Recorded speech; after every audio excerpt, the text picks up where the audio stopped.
আমার রব, আমাকে এখান থেকে বের করুন, আমাকে আবার একবার দুনিয়াতে পাঠান। কল্পনা করুন এমন একজনের শরীর যার চামড়া প্রতি মুহূর্তে পুড়ে ছাই হয়ে যাচ্ছে, পরক্ষণেই আবার নতুন চামড়া গজাচ্ছে, আবার পুড়ছে। একবার দুবার নয়, কোটি কোটি বার। 1 বছর নয়, 1 যুগ নয়, পৃথিবীর হিসাবে পার হয়ে গেছে 1000 কোটি বছর। হে আমার রব, আমাকে এখান থেকে বের করুন, আমাকে আবার একবার দুনিয়াতে পাঠান। জাহান্নামের সবচেয়ে গভীর গর্তে আগুনের এক সিন্দুকের ভেতর কুঁকড়ে পড়ে আছে একটি যন্ত্রণা কাতর সত্তা।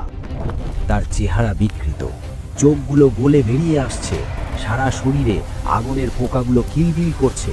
সে চিৎকার করতে চাইছে, কিন্তু তার গলা দিয়ে কোনো আওয়াজ বের হচ্ছে না, বের হচ্ছে শুধু ফুটন্ত ধোঁয়া। কে এই সত্তা? এ আর কেউ নয়, এ হলো সেই অভিশপ্ত ইবলিস যে বলেছিল, আমি আদমের চেয়ে শ্রেষ্ঠ। কেন আমি নত হব হই নগণ্য মাটির পুতুলের সামনে? আলোর পথে বাংলা আমাদের চ্যানেলটি সাবস্ক্রাইব করে পাশে থাকা বেল আইকন প্রেস করে দিন আর কমেন্ট করে আপনাদের মতামত জানান। ভিডিও ভালো না লাগলেও জানাবেন। ধন্যবাদ।